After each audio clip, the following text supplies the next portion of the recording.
Well, hello again. I think this is going to be the last of these films, at least for a while, if not forever, because I think I've pretty much covered all of the topics that I said I wanted to cover when I did my first film, or I don't know when, back in July, August time, I can't remember. Today I'm covering something which for me is quite difficult. Difficult when I compare it to the few other examples that I've seen. And that is, what does a fibro episode look like for me? I watched a YouTube video from a young woman. She might have been in her 20s, possibly late teens, I'm not sure. I won't name her or link to it.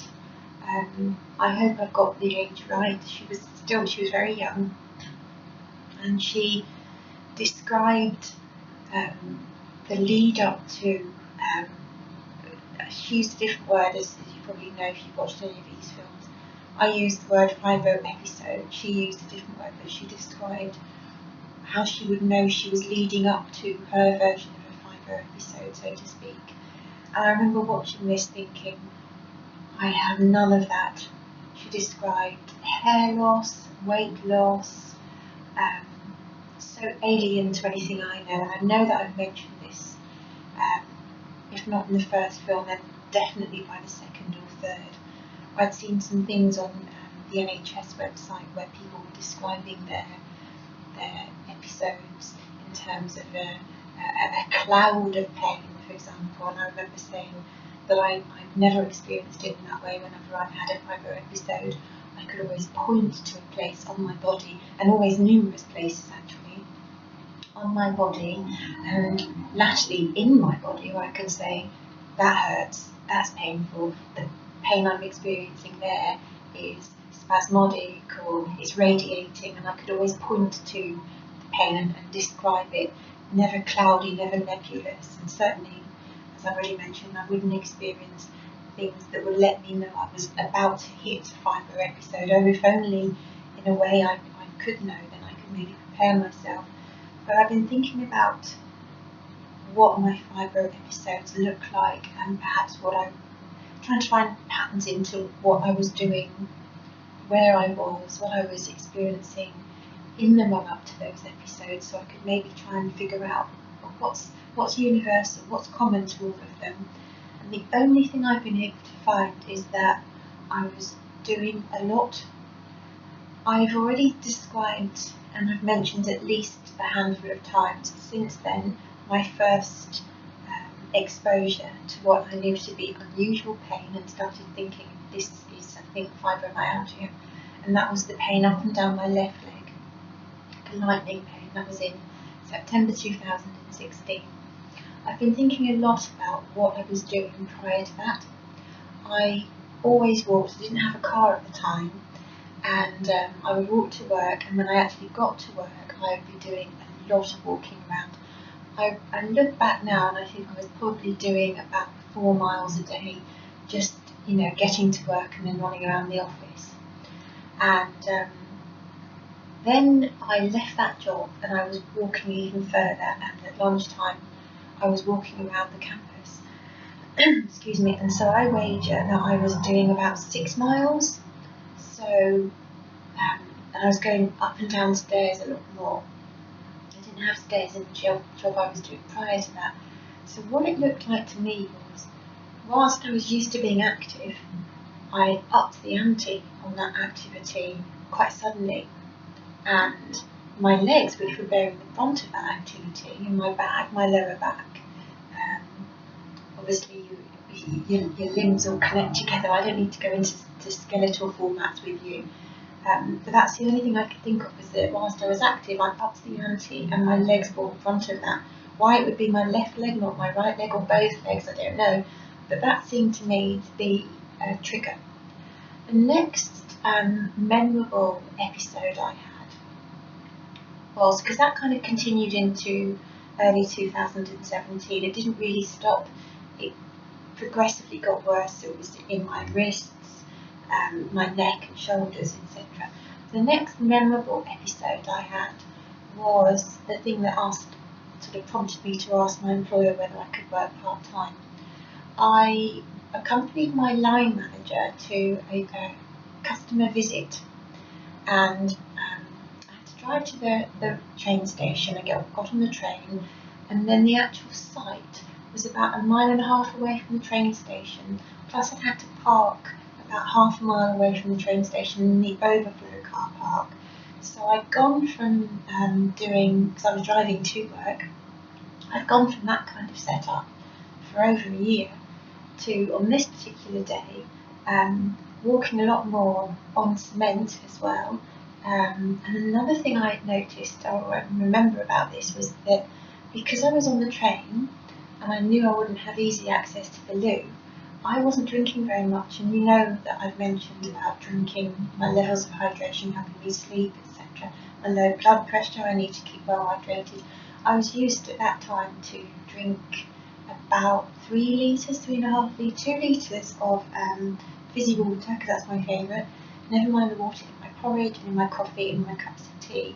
So I was used to drinking about 3.5, maybe 4 litres of water in a day. And on this particular day, and it was just one day, I had maybe half a litre because I just didn't want to be in that position where I had to use the loo, and I don't like using public toilets. I just don't, especially on drains.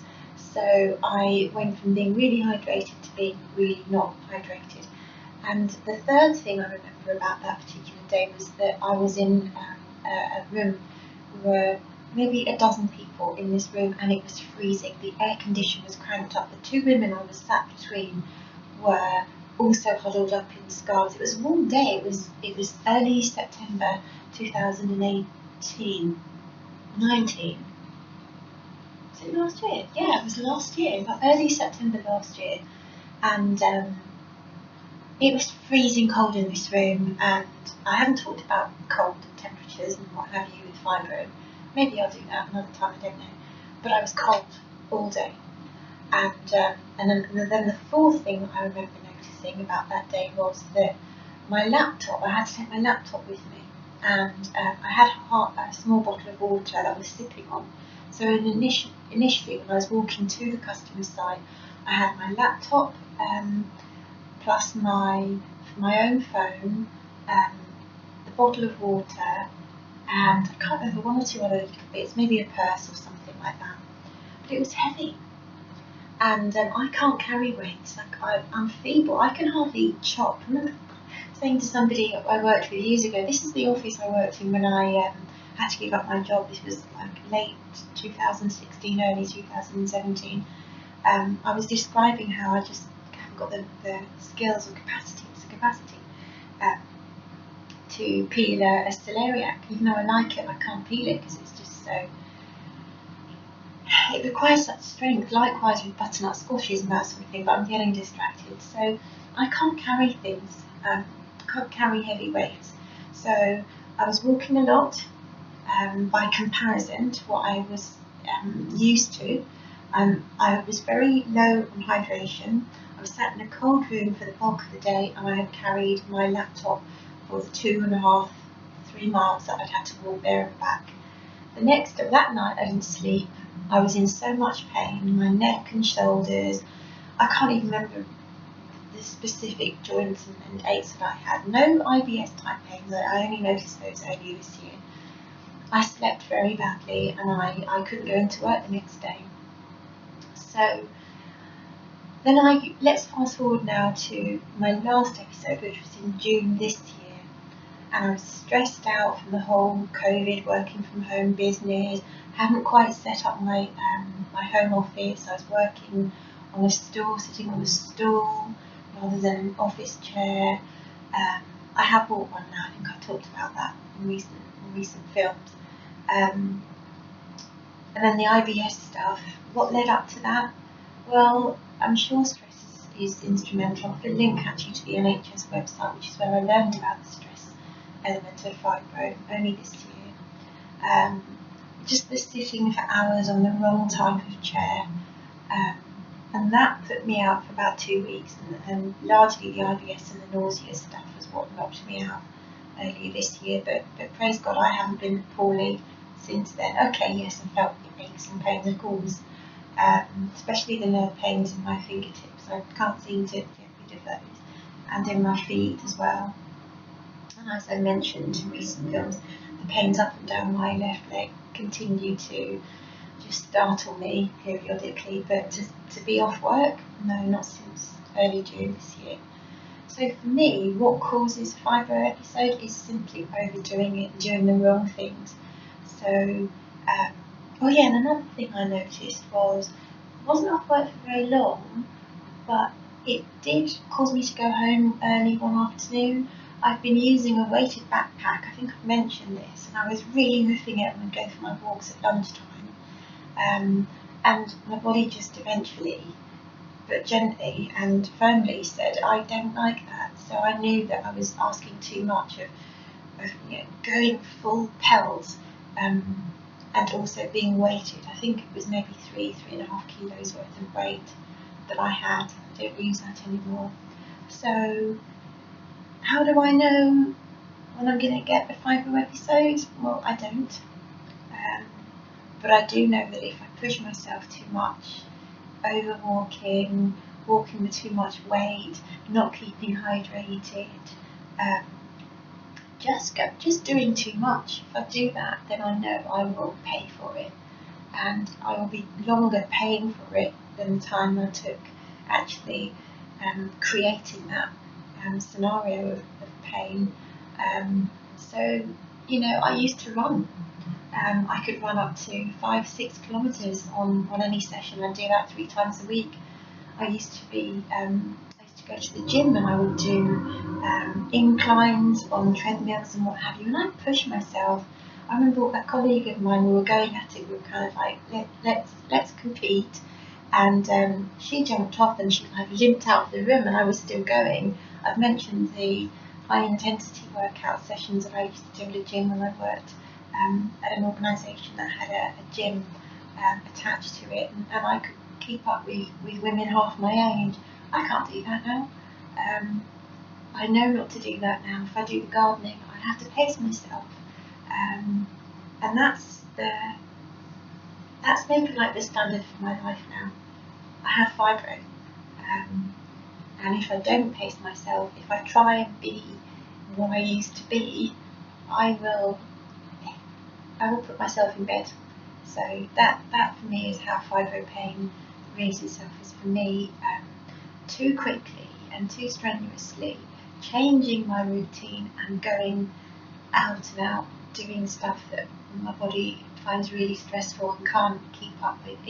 It then needs weeks and weeks to repair, despite my good nutrition and hydration and use of things like my infrared sauna and my rest days from working part-time now. So if that coincides with how you experience your fibro episodes, or however you refer to it, then let me know, and let me know how you overcome it and how long it takes you to recover. Am I normal? Am I abnormal? I don't know. I still feel as though people aren't really commenting. I suppose people aren't watching these really, are they? Why would anyone? Maybe it's all about me. Excuse me, I've got something in my eye. But yeah, if anyone's out there watching and you've got fibro, you know someone who's got fibro, and that sounds like something that they've experienced, and you've got a sort of, this is how I deal with this works, please share. Anyway, we're running out of time now. As I say, this might be my last one. Just a quick update on the cold showers and the cold therapy. I'm still doing it. It's still okay. I haven't worked up to 30 or 45 seconds yet. That might take some time. But anyway, yeah, okay. See you again maybe. Bye bye.